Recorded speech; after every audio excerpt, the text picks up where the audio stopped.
warahmatullahi wabarakatuh. Perkenalkan, nama saya Muhammad Syahrul, NIM 190401 dari Fakultas Teknik Informatika. Baiklah, saya akan mewawancarai Ketua Pelaksana Ormas. Ormasnya yaitu Ikatan Remaja Nurul Hijrah. Ya, di samping saya yang bernama Mas Ryan Atenada, dan sekaligus dia dulu teman sekolah saya. Baiklah, saya akan menanyakan apa aja di dalam kegiatan dia untuk mempersingkatnya. Silakan Mas Ryan untuk menjelaskan apa saja tentang kegiatan Anda untuk ikatan Mas Ryan. Bismillahirrahmanirrahim. Assalamualaikum warahmatullahi wabarakatuh. Masya Allah. Terima kasih atas sambutan hangat dari kawan kita yang bernama Muhammad Syahrul.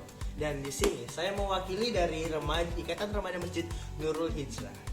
Di mana sih letaknya? Ikatan Remaja Masjid Nurul Hijrah letaknya di depan Sekuntum, di daerah Sekuntum. Ada masjid namanya Nurul Hijrah. Dan di sini kegiatannya apa aja sih, ya kan Bang? Iya, betul. Dan kegiatan di sini kami ada setiap hari Jumat itu memberikan nasi kotak di pekan pertama kita memberikan kepada masjid, yang pekan kedua kita memberikan untuk panti asuhan. Jadi pekan 1 sama pekan 3 di Masjid Nurul Hijrah kita berikannya kepada jamaah-jamaah setelah sholat Jumat. Dan di pekan kedua sama pekan keempat kita memberikan ke panti asuhan yang berbeda-beda. Baiklah. Dan maksudnya dan untuk kajiannya, di sini setiap kajian tuh kami ada kajian pekanan nih Bang. Di pekan 1 kami buat kajian Ustadz Ustadz yang berkualitas tinggi gitu. Di pekan kedua sama pekan keempat kami membuat pelatihan remaja masjid khusus internal kajian remaja masjidnya saja. Dan pekan ketiga kami ada kajian tafsir yang dilakukan oleh oleh pembina kami, Ustadz Dr. Muhammad Amin. Gitu. Kalau sejarah organisasinya gimana Mas Ryan? Untuk sejarah organisasi dulu ketika tahun 1996 didirikannya, mungkin 99 kan didirikan Pondok Mayang. Dan di situ dulunya adalah musola Nurul Hijrah. Dan ketika tahun 2006 di situ barulah terbentuk remaja Masjid Nurul Hijrah pertama kali. Dan dulu ketua pertama kali remaja Nurul Hijrah ini adalah Pak Hijrah, dan sekarang dia menjadi ustadz yang luar biasa juga. Dan alhamdulillah sampai sekarang remaja Masjid Nurul Hijrah tetap lestari, tetap ada dan tetap maju sampai sekarang. Dan dulunya kegiatan remaja masjid itu kan cuman ketika Idul Fitri, ketika belum puasa, cuma itu aja. Tapi sekarang alhamdulillah udah mantap sekali. Baiklah, oke lah. Selanjutnya apa faktor pendukungnya dari kegiatan tersebut? Masya Allah. Faktor pendukung kami jelas ada faktor yang membuat remaja masjid ini semakin berkembang dan tetap maju.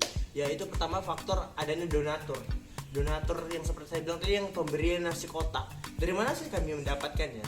Di sini kami mendapatkan nasi kotak ini kami kerjasama dengan salah satu komunitas sosial yang bernama JKU PKU, dan terletak di Jalan Uyumas Bang, di Sudirman.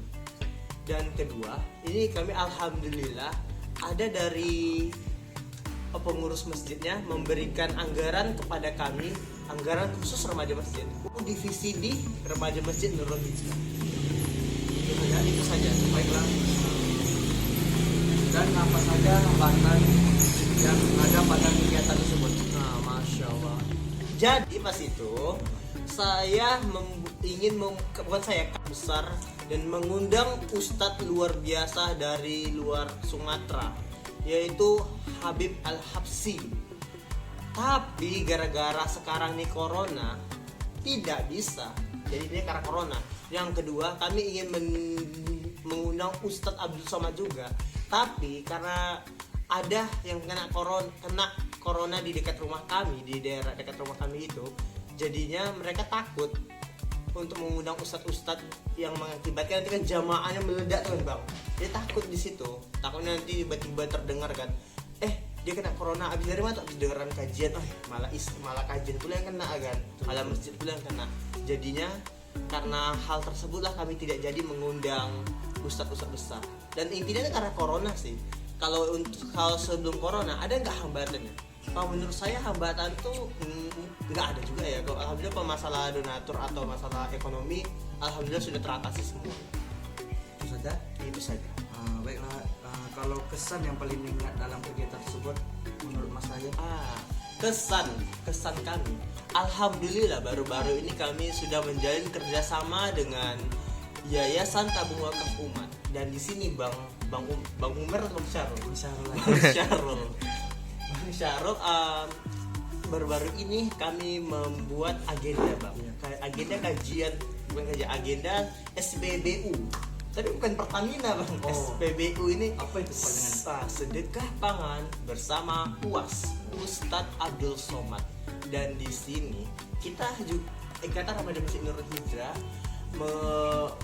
mengundang mengundang relawan-relawan dari seluruh daerah di Pekanbaru. Dan untuk kajian SPBU di sini ya, sebenarnya ini yang buat YTWU.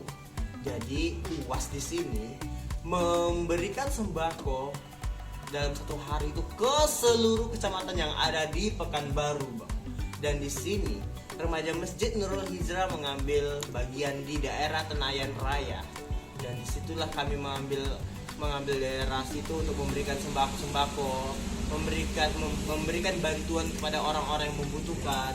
Jadi di situ alhamdulillah saya lihat remaja masjid ini seperti gitu, mereka seperti senang. Kalau saya lihat di situ bagian paling terkesan. Dan yang kedua, setiap pembagian nasi kotak mereka tuh kesannya tuh kebersamaannya tuh pas. Ada terjalin ukhuwah Islamiyah di antara remaja Masjid Nurul Hijrah, sehingga mereka girohnya itu semangat Bang. Girohnya ini tumbuh.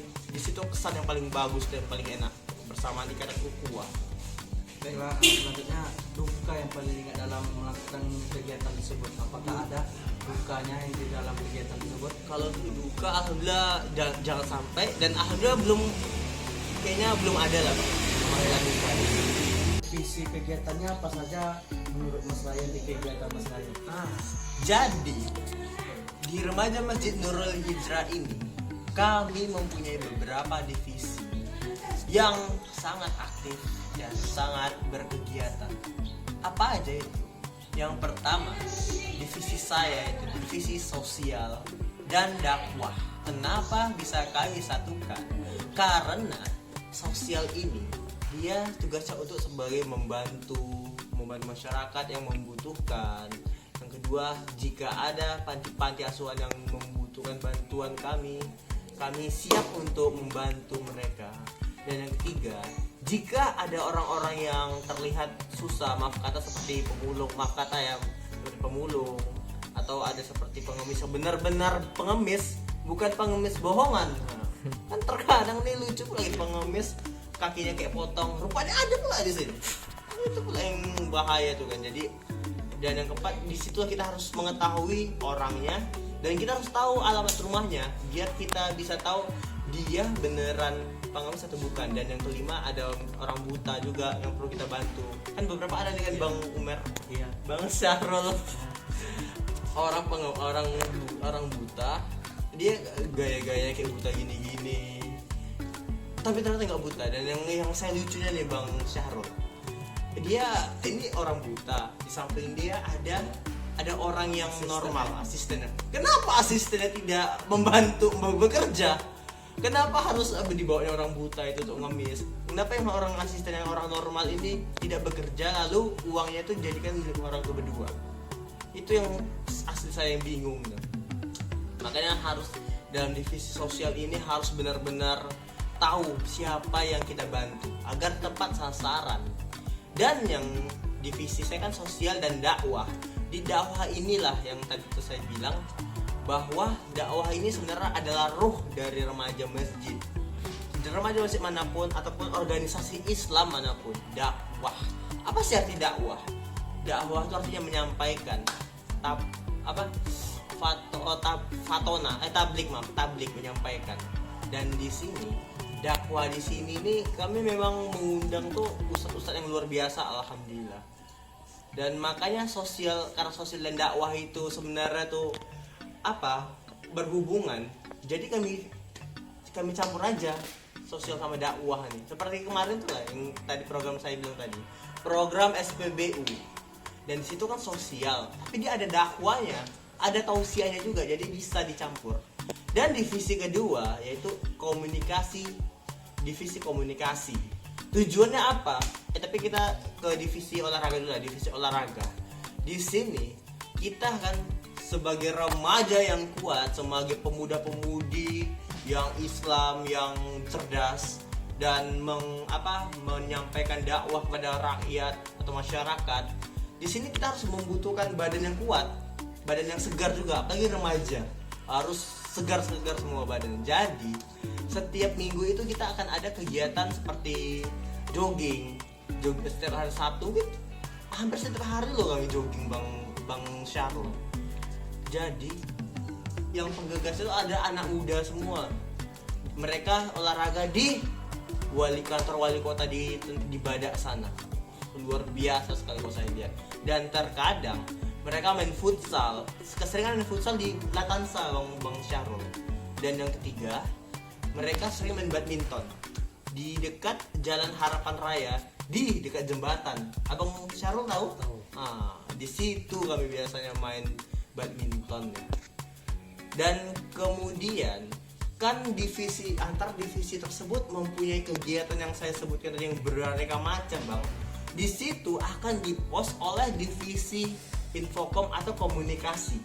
Di sini kita mempunyai media sosial yang bernama yaitu Instagram. Apa sih Instagram kami? Namanya Remaja Masjid Nurul Hijrah. Ada logonya hijau dan hitam. Itulah IG Remaja Masjid kami, Bang Syahrul. Dan di sini semua aktivitas kegiatan kami dipost di Instagram, dan juga sana kami akan membuat YouTube kami, Bang. Dan di situ kan YouTube-nya nih, setiap ada ustadz ceramah, kami akan memvideokan ceramah tersebut dan menaruhnya ke YouTube. Dan keempat lagi ya, dia divisi komunikasi ini ada namanya kewirausahaan juga, Bang. Cara bercampur tuh kan. Kewirausahaan ini tugasnya untuk apa? Jadi sebagai pemuda atau remaja masjid yang aktif, kita harus cerdas memikirkan ekonomi rakyat juga. Gimana membangun UMKM, unit menengah, UMKM lah intinya. Saya juga lupa kepanjangannya. Dan di sini kita ada itulah divisi kewirausahaan atau biasa dibilang dana usaha atau danus. Memang belum terlalu berjalan karena belum tahu konsep apa yang bukan konsepnya sudah dibuat, tinggal realisasinya lagi. Dan rencana itu kami membuat fotokopi, Bang. Ada membuat kalender gitu, ada membuat apa aja yang bisa dijual lah. Itulah tugas dari kewirausahaan tersebut. Begitu aja, Bang. 4 divisi tadi. Kewirausahaan, divisi sosial dan dakwah, olahraga, komunikasi, dan kewirausahaan. Cukuplah wawancara dari saya untuk Mas Ryan. Bila ada kata mohon maaf. Waalaikumsalam. Terima kasih.